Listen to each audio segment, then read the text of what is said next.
Viral Bihar board YouTube channel से मैं आपका तहे दिल से स्वागत करता हूं। ये चैप्टर थ्री जो है संस्कृत का चैप्टर 3 जिसका नाम है अलस कथा। और अलस कथा जो है इस चैप्टर का सभी प्रश्न जो है आपका इंपॉर्टेंट है, ध्यान दीजिएगा। तो चलिए स्टार्ट करते हैं पहले प्रश्नों से। अलस कथा पाठ कहाँ से लिया गया है? तो यह जो है पुरुष परीक्षा से लिया गया है। अलस कथा पाठ किस प्रकार की कथा है? तो ये जो है व्यंग्यात्मक कथा है।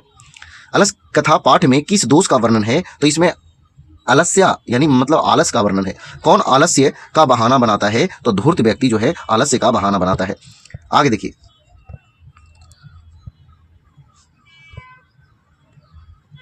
आलसियों के घर में आग कौन लगवाता है? तो योगी। आलसियों के घर में आग कौन लगवाता है? तो योगी पुरुष। आलसियों की परीक्षा क्या लगाकर लिया गया? तो आग लगाकर लिया गया। चारों आलसियों को क्या पकड़कर बाहर निकाल दिया? तो केस पकड़कर बाहर निकाल दिया। आलसियों का रक्षक कौन होता है? तो दयावान होता है। चार आलसियों को कैसे बाहर किया गया? तो केस पकड़कर बाहर किया गया। अलस कथा अंतर्गत मिथिला में कौन मंत्री थे? तो मिथिला में वीरेश्वर मंत्री थे।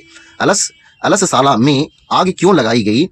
तो इसमें आग इसलिए लगाई गई कि आलसियों की परीक्षा करने के लिए, मतलब आलसियों को परीक्षा लेने के लिए। अलसशाला में आग लगाने पर भी कितने लोग नहीं भागे? तो 4 लोग नहीं भागे। वही कौन? वही चारों आलसी व्यक्ति। 13 नंबर, घर में आग लगी आग को देखकर कौन लोग पलायमान हो गए? तो धूर्त लोग पलायमान हो गए। अरे कैसा हल्ला है, किसने बोला? तो ये पहला आलसी जो था उसने बोला। लगता है इस घर में आग लग गई है, किस पुरुष ने कहा? तो ये दूसरा आलसी ने कहा, लगता है घर में आग लग गई। आग को गिरते हुए देखकर कौन आलसियों को बाहर निकाला? तो नियोगी पुरुष जो है उसको बाहर निकाला। दयावान लोग किसका रक्षक होता है? तो दयावान लोग जो है आलसी का रक्षक होता है। विद्यापति कौन थे? तो ये कवि थे। पुरुष परीक्षा किस रूप में विभिन्न मानव गुणों के महत्व का वर्णन करता है? तो ये कथा रूप में। पुरुष परीक्षा किस भाषा में लिखित है? तो ये संस्कृत में लिखित है।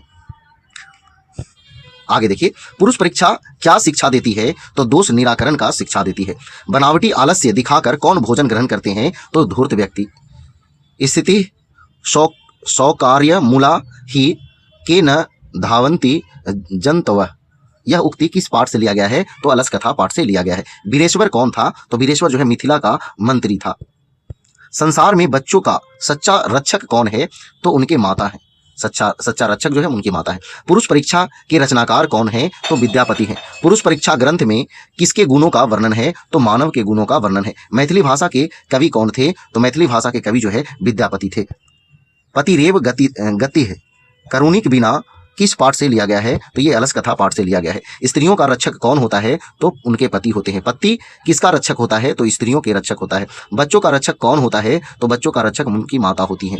माता किसका रक्षक होता है? तो बच्चों का रक्षक होता है। वीरेश्वर अनाथों को क्या देता था? तो भोजन देता था। जो मंत्री था ना, कौन परिश्रम नहीं करना चाहता है? तो आलसी जो है व्यक्ति है वो परिश्रम नहीं करना चाहता है। भूखा रहना कौन पसंद करता है? तो आलसी व्यक्ति ही भूखा रहना पसंद करता है। स्थिति सौकर्म मूला धवंती जंतव कहाँ से लिया गया है? तो ये जो है पुरुष परीक्षा से लिया गया है। आगे देखिएगा, सारे सुखों का मूल क्या है? तो संगठन है। आग को देखकर कौन सब भाग गया? तो धूर्त लोग जो है भाग गया। घर में आग लगने पर कौन नहीं भागा? तो आलसी लोग नहीं भागा। देखिए, कोई धार्मिक पुरुष नहीं है, ऐसा किस पुरुष ने कहा? तो ऐसा जो है तृतीय पुरुष ने कहा। आगे देखिएगा, अरे वाचाल कितना बोलते हो, किस पुरुष का कथन है? तो यह जो है चतुर्थ जो चौथा व्यक्ति था उसका कथन है। आलसियों को प्रतिदिन इच्छानुसार भोजन कौन दिलवाता था? तो वही वीरेश्वर जो मंत्री थे। तर्कस्यात् यद्यस्मिन् गृहे अग्निर्गणो अस्ति, अलस कथा पाठ में यह कौन सी कहावत है? तो यह जो है दूसरे आलसी की कहावत है। आगे देखिएगा, इस संसार में आलसियों का रक्षक यानी गति कौन है? तो ये जो है कारुणिक है। सबसे बड़ा शत्रु कौन है? तो आलस्य जो है सबसे बड़ा शत्रु है। वास्तविक आलसियों की संख्या कितनी थी? तो वास्तविक आलसियों की संख्या 4 थी। आगे देखिए, नीतिकार आलस्य को क्या मानते हैं? तो शत्रु मानते हैं। तो चलिए दोस्तों, इस तरह से ये तीसरा चैप्टर जो है, तो आज और इतना ही। जय हिंद, जय भारत, वंदे मातरम।